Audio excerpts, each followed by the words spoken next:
buhat noon hanggang 2018 nung magretiro ko, binibenta ko na ang Pilipinas. Pero nung nag-umpisa ako, talagang hirap na hirap ako ibenta ang Pilipinas kasi at the time, ang laki pa ng problema. Guest panelist and resource person, no? She has been very explicit and critical about corruption and its economic impact, no, sa ating lipunan. Masasabi natin, makaka-characterize natin, no, yung pakikipaglaban niya sa against corruption as strongly negative and alarmist, lalong-lalo na po sa punto ng investor confidence and from a capitalist market perspective. At dahil itong usaping ito ay napaka-importante, lalong-lalo na ho sa nangyayaring krisis sa ating bansa, maganda pong malaman ninyo mismo sa isang eksperto sa ating ekonomiya ano ang kahihinatnan ng ating bansa sa gitna ng nangyayari sa buong mundo. Magandang umaga po sa inyong lahat at naway makatulong ang kapihan sa inyong dagdag na kaalaman ngayong araw. Yes, Ka-Yvette, at bago natin pasimulan, pabayaan muna natin magpakilala ang ating napakagaling na guest panelist. Palakpakan naman po natin si Ma'am Nora Dion. Good morning sa inyong lahat. I'm very happy to be here sa Chorus at sabi nga sa akin, hindi ko akalain na food vloggers pala ang aking mga audience ngayon and magandang pagkakataon nito na i-share ko sa inyo kung anong nalalaman ko tungkol sa ekonomiya at kung anong pwedeng mangyari para sa ekonomiya. So, ang gagawin ko ngayon, actually bago ako mag-present, sabihin ko muna kung anong naging experience ko sa trabaho ko kasi nag-umpisa ako 1987 pa. Yung time na yun, actually hindi pala, 1989. Noong time na yon, kakaalis pa lang ni Marcos, yung presidente ng si Cory Aquino. Noong time na yon, naging stockbroker ako at stockbroker sa international stockbroking firm. So, buhat noon hanggang 2018 nung magretiro ko, binibenta ko na ang Pilipinas. Pero nung nag-umpisa ako, talagang hirap na hirap ako ibenta ang Pilipinas kasi at the time, ang laki pa ng problema. Diba? So, kahit bago na yung presidente, yung problemang iniwan ng tatay ng presidente natin ngayon ay napakalaki. We went into an IMF program. Yung iba sa inyo, hindi pa pinapanganak nun siguro. Zero ang foreign reserves natin. Wala tayong dolyar nun. Kaya hindi tayo makapag-import. Yung mga mansanas at saka ubas nun, tinitignan na lang namin sa litrato eh. Kasi hindi kami makabili. Walang imported items at that time. So, nagkaroon ng austerity measures. Talagang naghirap ang mga Pilipino. Maraming nawalan ng trabaho. At ang perang kinikita ng gobyerno napupunta lang sa pagbayad ng utang. Okay. Inutang nung tatay nga ng BBM, no? So anyway, it took 20 years. Okay? 20 years bago tayo makalabas sa IMF program. Ganun katagal. At ang talagang nagtaguyod nun, ang tumulong talaga para makalabas tayo doon ay ang mga OFWs. Kasi para makalabas tayo sa IMF program, kailangan mabayaran natin yung foreign debt. Eh kung walang dolyar, di ba, walang pambayad. So yung mga OFWs, dumami yan, dumami yung ating foreign reserves. Kaya over time, nakapagbayad tayo ng utang sa labas sa mga banyagang bangko. So ngayon, itong papakita ko sa inyo mga slides, parang babalik na naman tayo sa ganun. Kaya, nung mag-retire ako, sabi ko, gusto ko na lang manahimik. No? Kaya lang dahil nga hindi lumalabas yung katotohanan, nung marinig ko si VP Sara na nagsabi na yung kanyang budget na 5 billion, naging 15 billion, pero yung 10 billion hindi hawak. Sabi ko, matindi pala ngayon ang corruption. So, nag-umpisa na ako ulit, tignan yung economic numbers. Kasi dati hindi ko pinapansin eh. From 2018 up to 2023, the start of 2023, hindi ko pa masyadong alam ang mga nangyayari. Pero nung tinignan ko na yung mga numero, doon ako na-convince na kailangan ng magsalita. So 2023 pa lang, nagsasalita na ako, pero sa Facebook lang. Hanggang later on, marami nang nakakapansin kasi naiintindihan ko. So if you don't mind, magpapakita muna ako ng mga slides. So habang pinapakita ko, wag muna kayo magtanong.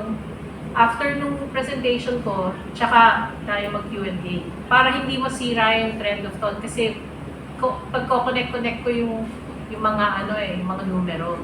Kasi ang maganda dito, pag naiintindihan niyo na kung ano yung sabihin ng mga numero, kaya nyo nang ipagtanggol yung mga gusto nyo sabihin. Okay? So, meron tayong GDP at saka GNI.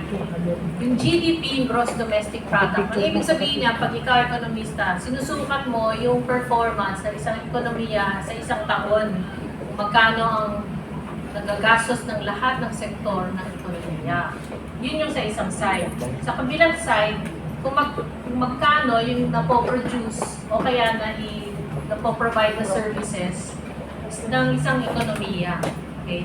So sa lahat ng bansa, ganito ang pag-measure nila. Kaya nako-compare natin yung economy ng iba't ibang bansa. So, na-develop yan over time. So, dun sa expenditure side, yun yung ginagastos. No? So, ano ba yung mga sektor dyan? Yung households.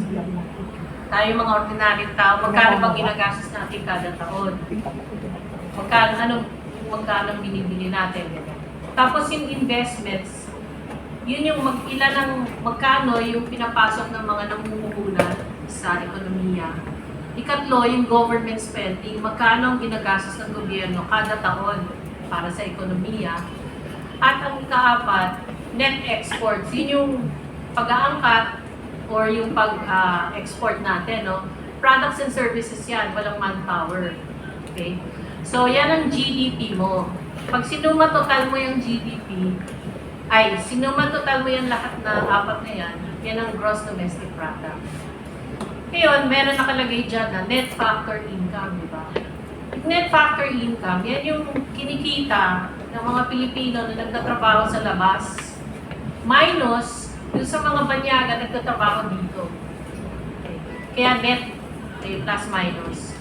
Pero mostly yung figure na yan, OFW remittances yan. So kung makikita ninyo, last year, ang household spending, umakyat pa ng over 4%, di ba?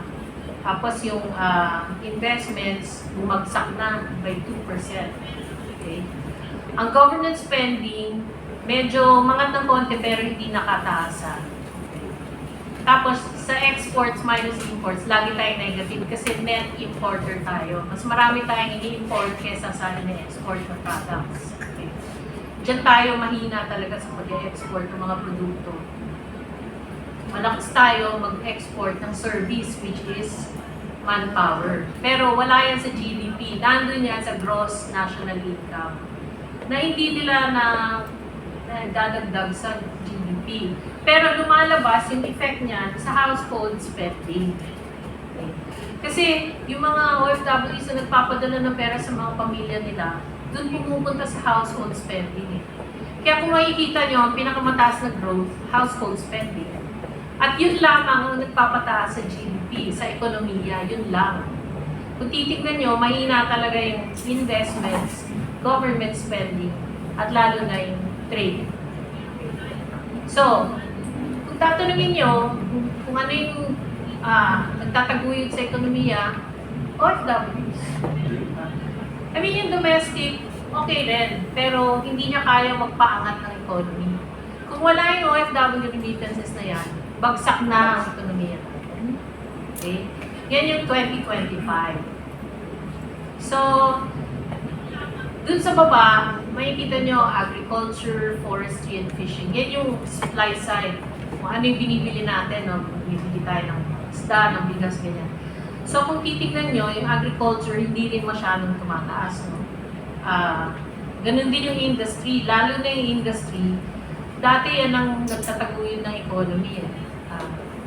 Lalo na yung manufacturing at construction. Pero pag titignan nyo, mababa na yung growth ng manufacturing, yung construction negative. Ang talagang pinakamalaking component ng supply side GDP natin ay ang services. Okay. So kumbaga, service-driven ang economy natin. Hindi siya industry-driven, hindi kagaya ng Japan, ng US, ganyan. Malaki ang industry components niyan. Tayo hindi, kasi hindi develop yung industrial sector natin. Lalo na yung agrikultura. Yung bigas natin, di ba? Ay, yung bigas na inaangkat natin sa Vietnam tsaka sa Thailand. Yung technology niyan, galing sa atin. Pero bakit sila nakikinabang? Kasi hindi pinapansin yung kailangan ng mga farmers. Kaya hanggang ngayon, tingnan nyo, ang contribution ng agriculture is only 7.9% sa GDP. Okay? Napakaliit ng contribution. Kawawa ang farmers natin. Okay? Punta tayo sa next slide. Yung fourth quarter growth, no? Yung pinakadulo. Tingnan nyo. Tingnan nyo yung construction, minus 41%. Last year, fourth quarter. Normally, fourth quarter, di ba, pinaka-active yan eh. Kasi dyan maraming bonus ng mga tao, namimili talaga, pang regalo, whatever. Or yung ginagamit nila yung bonus para bumili ng kotse, ng mag-invest sa bahay. Pero tingnan nyo, construction was minus 49%. Tingnan nyo yung investments, minus 10%. So, ibig sabihin, yung mga investors, mahina ang kumpiyansa nila sa Pilipinas kasi ayaw nila mag-invest. Kaya yung full year growth natin ng 2025 was minus 2. Kumbaga, kung umakyat man nung first and second quarters, nabawi na yun. Umagsak talaga. Pero tingnan niyo yung previous years, yung naka-gray, yun yung lockdown eh. Kahit lockdown nun, yung economy natin, tumaas pa rin ng 5.7 at saka 7.6. So kasi, nung time na yun, marami pa nag-i-invest, kaya tingnan nyo yung growth nun, yung investments was 20% to 13%. So double digit pa. Pero nung nung kinalaunan, mag-umpisang 2023, bumaba na yung numero. Sino ba yung presidente ng 2023? So, makikita nyo talaga yung demarcation, yung linya ng mga numbers, talagang buwan ng 2023, bumagsak talaga lahat ng mga numero. So, next slide. Ayan, mas kita dito. Kita nyo yung from 2023, talagang yung growth rate, pabagsak na talaga. So, syempre, nung lockdown, bumagsak talaga yung economy. Wala na yung magagawa, walang nun eh. Kumbaga, frozen yung economy nun. So, okay lang yan. Pero nakita nyo, nakabangon din kagad. Diba? Nag 7.6% pa tayo noong 2022. Pero, sayang yung momentum, di ba? Kasi may momentum na biglang nag 5.8 noong 2022. So, dun ka magtataka na, bakit biglang bumagsak? Or, bakit biglang nag-slow down? Kasi ang potential ng Philippines, kaya natin. Kaya nag-retire na ako 2018 eh. Sabi ko, okay na Pilipinas. Hindi ko na kailangan ibenta. So, sabi ko, sige, pwede na ako mag-retire. Tapos yan, ganyan nakikita ko, nakakalungkot. Kasi kung ano yung pinaghirapan ko na benta ang Pilipinas sa mga banyaga para makapag-invest sila dito ng hina. Next slide. So, syempre, yung mga investors, titignan nila ang cost of doing business. Magkano yung kailangan nilang, kung ano yung gagastusin nila pag nandito sila. So, okay naman yung inflation last year, the past few years, medyo mababa. Pero pag nakita nyo yung inflation, yung pinaka-left side, no? Pataas na siya. Okay. Pataas na inflation. Di-discuss ko pa yan mamaya. Yung peso, kita nyo, umalo na sa 60. Bababa pa ang value ng peso over time. And then, interest rates, double digit na naman. Okay. Next slide. So, ito yung sinasabi ko na dahil nga sa mataas ang gastusin dito ng mga kumpanya, hindi masyadong na-attract ng investors. Yung isang chart sa left side, yun yung net inflows. Pag sinabing inflows, yung perang nakapasok na from foreign investors. Okay, nakapasok na ng pera yan. Tumaas yan ng 21.8%. So, last year, at bumaba pa ng 21.8%. May nagpasok pa rin, pero bagsak na compared to sa 2024. Pero itong nasa kanan, tingnan nyo, investment commitments pa lang, kasi approved foreign investments pa lang yan noong 2025. Ibig sabihin, yung papasok na pera, babagsak ng 50% malamang this year. So that's a leading indicator yan. So last year, 20%, baka this year bumagsak ng 50% yung inflows. Okay. So yan ang sinasabi ko na yung investment climate natin is very bad. Next time. Last year, yung ating stock market was the worst performer in Asia. So pag tingnan mo ang South Korea, yung index nila umakyat ng 78%. Tayo bumagsak ng 7%. Okay. So yun yung chart, makita niyo yung volatility, parang lagare, di ba? Ganyan. Malikot yung market kasi yung iba, mahasa sila na, baka ito na yung pinakamababa, bibili sila. Hindi nila alam, may tawag dun sa finance parlance na bull trap. Kala nila magiging bullish yung market, pero trap pala yun kasi babagsak ko. Next slide. So year to date, this year, ganyan yung performance ng iba-ibang stock market sa US, Germany, ganyan. Mas hindi pa kumbaga lahat ng markets ngayon bagsak. Okay? So kung tayo aasa na may mag-i-invest this year sa stock market natin, kalimutan na natin yun kasi syempre, bagsak din ang market nila eh. So bago sila mag-invest sa ibang bansa, doon muna sila sa kanila, sariling bayan.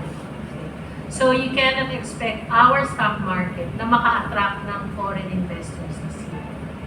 Next slide. Pati yung yung tourist arrivals kasi major source of dollars din to eh, di ba? So tignan nyo, Pilipinas, doon sa yung colored chart, 5.8 million. Pagka if you compare to other Asian countries, yung na-attract nilang mga turista. Diba double digit tayo, 5.8 million. So, pagka dati, umabot na tayo ng 8 eh. Umabot na tayo ng 8 million. Pero dahil inaway natin ang China, okay, tsaka yung ibang bansa hindi, kumbaga yung security, safety and security, hindi malakas dito ngayon. Kasi nga, tumaas ang crime rate dahil sa drugs, no? Ayan, na-affect ang ating business. Next slide. Ito yung sinasabi ko tungkol sa inflation. Okay? Pag tinignan nyo yung inflation basket, itong basket na ito, kumbaga lahat ng binibili natin sa araw-araw, pumapasok sa basket na yan. Tapos tinitignan nila kung gaano ang epekto niyan sa buong paggastos natin. Okay? So, kunwari, itong food and non-alcoholic beverages, 28.5% ng ginagastos natin dyan napupunta.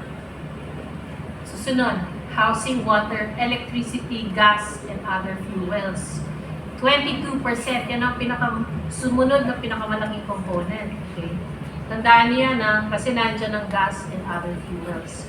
And then you have restaurants and accommodations. Okay? 15.3%. Transport, tandaan nyo rin ang transport, 12.8%. Personal care and miscellaneous items, 9.4%. Clothing and footwear, 5.9%. Next slide. O, ito ngayon, ang maharap sa atin, di ba? Magkano ngayon ang presyo ng gasolina, diesel, at saka iba pang fuels, no?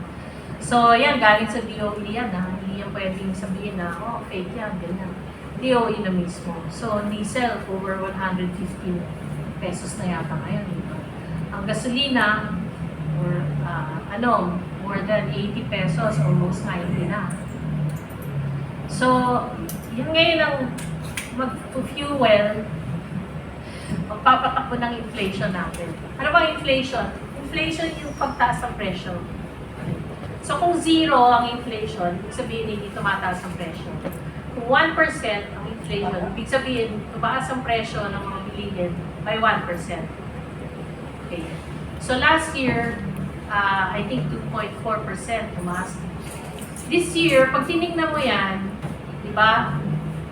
Almost 100% na inakyat ng fuel. Tapos nakita niyo yung inflation basket. Pinakamalaking component doon, fuel and transport. So, ibig sabihin, ang inflation natin, from something like single digit, pwede mag-double digit. Okay? Pwede siya mag-15 to 25% ang ating inflation. Tapos, ang sweldo, hindi tumataas. So, may imbalance ka na doon. So, ibig sabihin yan, yung purchasing power natin, bumababa. Okay, next slide. Ito yung inventory ng ating fuel, no? So, sabi ng DOE, we have 45 days. So, from now until 45 days, anong month yun? End of April, di ba? Mga ganun, or early March. Hanggang ganun na lang yung ating fuel. So, ang supply of gasoline and diesel will be good until mid-May. Ang kerosene, okay ang kerosene hanggang July, no? Jet fuel hanggang end of April na lang. Fuel oil hanggang mid-May pa. Ang LPG hanggang April na lang. End of April. Mid-April pa lang. So ganun lang kanipis yung reserves. Tsaka hindi yung government reserve, private sector reserve. Kasi wala tayong strategic oil supply. Next slide. So, ang prognosis ng mga analysts ngayon, tataas pa ang crudo. So, sa international market, ang crudo is already more than $120 or $115 per barrel. Kita niyo yung spike doon, no? So, nung nag-umpisa yung gera sa Middle East, ganyan ang inakyat ng crudo. Ngayon, kailan matatapos yung gera? Hindi natin alam, di ba? Kailangan tayong magdasal na matapos na yan by mid-April or pwede ba at least end of April matapos na yan. Bakit? Next slide. Tingnan nyo, ang oil natin mostly galing sa Saudi Arabia, UAE, Iraq, tsaka po yung iba sa Colombia, Japan, Russia, Australia. Okay? So pero kung titingnan nyo, more than 50% of our oil supply comes from the Middle East. So kung hindi matapos ang gera doon, wala tayong masyadong mga gasolina or crudo. Okay. Yung gasolina natin, mostly galing sa Korea, China, kasi sila yung may refinery. Ang refining capacity ng Pilipinas very limited kasi ang Shell, sinara na nila yung refinery nila. Petro na lang may natitirang refinery. So, we have to import refined fuel. Kaya yan, nag-import tayo from Korea, from China. So next slide, next slide. Ay, hindi pala. Okay, let's go back to previous slide. So dun yung South Korea, while we are importing refined oil, ang South Korea, bumibili rin sila ng crudo na rini-refine nila sa Middle East. Mostly sa Middle East. So talagang, any which way you look at it, dependent tayo sa Middle East oil. Okay, at least most of it. Next slide.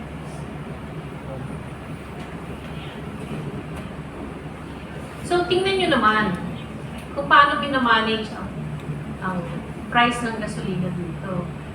Bakit ang taas-taas ng Pilipinas? Diba? So, so far, if you compare our diesel price with the rest of these other countries, tayo yung pinakamataas. It's already up by about 97% in diesel. Yung iba, below 50% ang inakyat. So you have to ask kung bayan, kagaya ng ibang gobyerno. Of course, ang Malaysia, Indonesia, nagpo-produce yan ng langis. Pero, other countries, hindi naman di ba? Pero bakit kaya nilang more or less cushion yung impact ng oil price increase? Okay, next slide please. So, tingnan nyo, kaya nangihina ang piso. Yung Italawa dyan, di ba? We import a lot of mineral fuels. So, it's one of our largest importations. So, kaya yung pag malaki yung import cost mo, tataas din yung paggamit mo ng dolyar. So, maski may pumapasok na remittances or export earnings, liliit yung import cover. Ano ibig sabihin ng import cover? Yung kakayanan natin mag-import. Right now, or at least as of end of February, yung import cover natin is 7.8 months of imports. Okay? So, in other words, yung total import cost mo per month, kaya natin bayaran for the next 7 to 8 months. Kaya na kung tumataas ang presyo ng gasolina, syempre yung import cost mo tataas. Okay. Kaya lalaki yung demand mo for US dollars. Kaya nangihina yung piso. Kasi malakas ngayon ang demand for US dollars. Next. So, diniscuss ko yung oil prices, no? So, anong magiging implication nito sa ekonomiya natin? Una-una yung safety and security ng ating oil companies. You know, we owe them a lot. Balita ko yung iba sa inyo dito, naging oil companies dati. Taas yung ngayon kami. So, ramdam nyo, di ba, kung ano yung paghihirap doon at kung paano magpundar ng pera na hiwalay kayo sa pamilya. So, yung security nila is one of my primary concerns. So, ngayon, parang walang plano yung gobyerno sa repatriation. Kaya, buti na lang yung mga bansa tumutulong. So, kumbaga, sariling sila. Padala raw ng dalawang aeroplano ang Pilipinas. Ilan ang kasya sa dalawang aeroplano? Ilan ang OFW sa Middle East? Diba? More than 1 million. So, kaya ba ng dalawa? Sabihin mo na kahit 1/10 of 1 million, which is 100,000. Kasya ba sa dalawang aeroplano? So, walang forward thinking ngayon eh. Alam na naman nila na magkakaroon ng gera kasi ako nga sa Facebook ko, as early as February, nagtatanong na ako, anong repatriation plan ng government? Kasi may warning signs na noon ng US na ikirahin nila ang Iran kapag hindi bumigay ang Iran. Anyway, so that's one. No? Second is wide-ranging inflation that could reach double digits. Na-explain ko na yan sa inyo. No? Of between 15 and 25% from March until the end of the Middle East crisis. Okay. So anong tataas dyan? Gasolina, transport, electricity, pagkain. Okay. Susunod yung weak peso. So lalampas pa yan ng 60. So yung interest rates mo mataas. Okay. At pwede tayo magkaroon ng rotating brownhouse kasi pag nagkaubusan na ng langis, ay anong pang-generate mo ng kuryente? I think right now, majority of our power gens are oil-fired. Konti yung meron tayong coal-fired, meron tayong hydro, meron solar, tsaka may wind. Pero hindi ganun karami. It's not enough to power most of the country. Sunod yung possible mass layoffs. Kasi tataas ang gastos ng mga kumpanya. So, pag tumaas ang cost nila, lalo na yung mga manufacturing companies because they use a lot of crude oil sa kanilang makina. So, syempre, to cut costs, magle-layoff sila. Maraming mawawalan ng trabaho. And then you have heightened political instability. Siyempre, pag gutom ang mga tao, siyempre, yun na nila kamukha. Next. So, kaya sa akin, hindi political discussion, so this is an economic discussion. And it's always a very good grounding exercise para pag nag-discuss kayo, hindi lang sabihin nila ako, politika lang yan. Hindi. Pakita niyo yung mga numero. So, ito yung pinaka-worry ko eh. Kasi, alam nyo, bata ang mga population, ang demographics natin, yung population natin, mostly mga bata. So, ang average age ng Pilipinas ay 27 years old. So, ibig sabihin, mga ano pa lang, bago pa lang pupasok sa employment. Yan. Pero kung walang trabaho, anong papakain mo sa kanila? So, nung December, which is very alarming kasi December, December pa yun, January pala, umakyat ng 5.8% ang unemployment. Anong ibig sabihin yan? Almost 3 million Filipinos walang trabaho. Sa tingin nyo, tataas pa yan o pababa? Tataas pa. Diba? Tataas yan eh. Kasi may magle-layoff na eh. Kasi nga, nagka-cut costs yung mga company.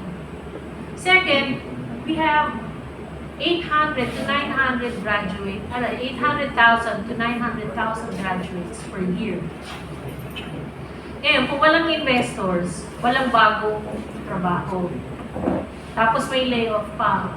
So, anong trabaho mong nag-i-invest sa kanila? Tapos, baka yung ibang OFWs, babalik pa dito. Magkakanak rin ng trabaho. So, pwedeng umakyat yan up to 5 million this year. Pwede. I'm not saying it's gonna go there, pero may posibilidad na umakyat yan up to 5 million. So, yan ang pinaka-concern ko. Kasi maraming magugutom na Pilipino. Next slide. So, sabi ni Presidente, State of National Energy Emergency. Ano ibig sabihin yan? Supply may run out. Diba? Kasi nga, nilagyan na raw niya sabi niya, dapat at least 30 days meron tayo. Tapos may special committee. And then, pinahintig niya yung price monitoring and controls. So, tingin nyo, meron na yung price monitoring at saka may price control? Wala, di ba? Wala. Yung ibang gasoline stations nga, nag-aakyat bago pa. 130. Bago pa yung, dapat Tuesday sila mag-akyat. Yung iba, Sunday pa lang, Saturday pa lang nag-aakyat. So, walang monitoring talaga, walang control. Wala ring enforcement. Third, susunod is inventory monitoring. So, yan, sabi niya, 30 days. Sana ma-maintain nila yan, no? Kasi hindi talaga magkakahirapan tayo. And then, fuel subsidies for transport sector. Magkano yung subsidies nila? Ilan lang. Diba? Tatagal ba yun? Halimbawa, tumagal ang gera hanggang sabihin mo ng July o August. Tatagal ba yung bibigay nilang ayuda? Greater interagency coordination. Di ba motherhood yan? Release of ayuda. Magkano yung ayuda ng ICE?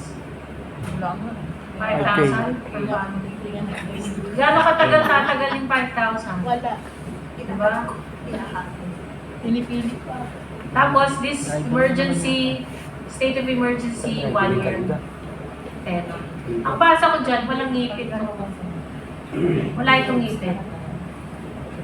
Kasi, importante, may cushion ka eh. Kasi since wala tayong strategic oil reserve, talagang lagi mataas ang presyo ng gasolina. Kasi may scarcity. That's scarcity value eh. Dalawa, wala tayong kakayanan para magbigay ng subsidy. Next slide. So, bakit? Okay.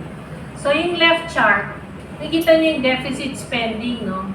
So, ang deficit, ibig sabihin, mas malaki yung ginagastos kaysa sa kinikita. So, hanggang ngayon, nakita niyo, after the lockdown, ang laki pa rin ng deficit ng national government. Malaki yung gastos nila. Saan napupunta yung gastos? Party. Diba? Kasi wala talaga silang pag malaki na infrastructure eh. Yung Bukana Bridge, hindi naman sa kanila yun. Nasa Malito. Meron sila footbridge. So, tignan niyo yung utang, yung sa kanan, yun yung debt to GDP. Pag mineasure mo yung laki ng utang, compared sa yung gross domestic product, tingnan nyo naman after the lockdown, hindi talaga bumaba. At tataas pa yan kasi babagal na yung GDP natin, di ba? So kumbaga yung denominator mo, liliit, pero yung debt, lumalaki. So tataas pa yung chart na yan, yung bars na yan, this year. Okay. So, kaya ba magbigay ng subsidy?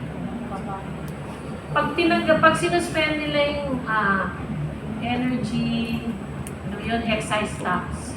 Pag sinuspend nila, that's 150 to 180 billion pesos per year. Saan nila kukunin yun? Utang na naman sila. Walang magpautang. Pag umutang sila, sigurado ba tayong magagamit yan ng mga tao? Hindi, mali ka ulit. So yun yung dyan eh. Diba? Yung governance is very bad. Kasi gumagastos sila pero hindi nararamdaman ng mga tao. Hindi nagastos. Next slide. So saan tayo pupunta? This year, the following years, okay, tataas ba, steady lang, o bababa ba yung economy? Next slide please. Ito sabi ni Auntie Claire. Best friend. Yung date is January 2016. Sabi niya, okay pa naman ang investment climate. Diba? Ganyan. January 2026 yan Next, click ulit yung ayan. January 2026, investor confidence went down, is down to just 0.9%. Galing sa Bangko Sentral yung data na yan. Okay, hindi yan inimbento. So kung makikita nyo, nakang pabagsak yung investor confidence, business confidence. Siyempre, nung lockdown, bumagsak siya. Pero umakyat ulit, di ba? Ngayon, 0.9. So parang wala rin.